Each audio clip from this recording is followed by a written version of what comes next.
What's going on, all you WGS fans? Today we are covering 11 through 18 August. Without further ado, let's talk about the newly active guilds here. We have a total of 7 newly active guilds, which is 3 less from last week. And not as impressive as last week, if I say so myself. Of course, some of the things that I really want to focus on here is Silk Road. Yes, the same. The one and the same. Silk Road is still back, both on newly active guilds and you'll see on deleted guilds, and I'm sure it'll be back around again all over.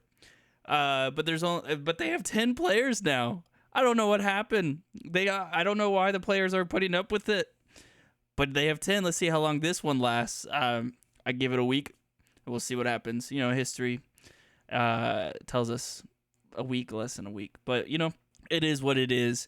All right, let's just move on to deleted guilds. And what do you know? Silk Road is here. But also Solo Guild is gone. Starlight's gone. Coffee Crusaders is gone. That's actually a pretty cool name. And most of the leaders here have all moved on except for the Coffee Crusaders leader, which is a bummer. But it's nice to see that, you know, these small guilds closing up shop and moving out to bigger guilds, and except for Silk Road. Silk Road doesn't really count. They just go back to themselves. But they're moving on and going into the bigger guilds to continue playing the game, which is always a plus in our books here. Plus to the game as well. All right. Let's hop on over to the stat side of the house. We have 869 guilds with activity. Woohoo! Yeah, but that is from the update, 12.0 update that introduced the whole guild system now, and that was in 2021. So quite a few years ago, but hey, the guilds are still growing. This week, we've had 82 weekly active guilds, which makes sense considering there's this new event that's happening as we speak. It's a card event / you know, just is a kind of different style event, but it has brought players back in to continue playing, which means guilds are back to playing the game.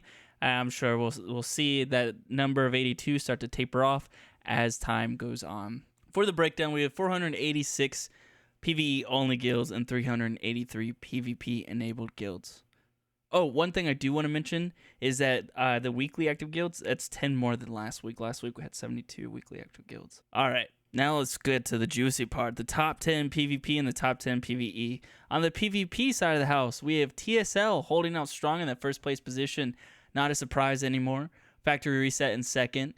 The Force in third. Sanctuary, new guild that's been absolutely grinding, to fourth.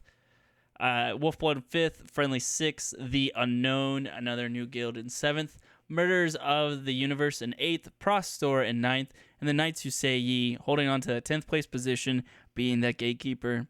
Now, Still Friendly 2 has been knocked out of the top 10 PvP, and in their place, Murderers of the Universe have come back. So it'll be interesting to see if Still Friendly 2 shows back up, or if they're done. Either way, props to Murderers of the Universe for showing back up on the leaderboard. Welcome back. Now let's move over to the PvE side of the house. Here we have DPS, Dead Poet Society, in first place. Obviously, no one's going to beat them at this rate. Shadow Garden in second, crushing it and doing a great job. Italia in third, Resolve in fourth, Eternal Flame in fifth, Slums in sixth, Last Damn Sushi in seventh, Zenith Kites in eighth, and Wolf in ninth, and Brazil Grind in 10th, holding on to the gatekeeping position there. Some things to note here, not a single one of these guilds dropped out from last week. These are the same exact 10 guilds from the previous week. However, they're mixed up in order. And I gotta say, it is so nice to see a lot of new names just constantly showing up in PvE and you know, being brand new or fairly new and holding on strong and being consistent within top 10 PvE. I'll say in the top 10 PvP, it's normally the same people outside of Sanctuary and the Unknown finally showing up. It's mostly the same people just like, hey, I've been here for ages and I'm still here. PvE has more movement, more different guilds, new names, you name it. And I like that because it's more fun. And it's not the same material over and over again.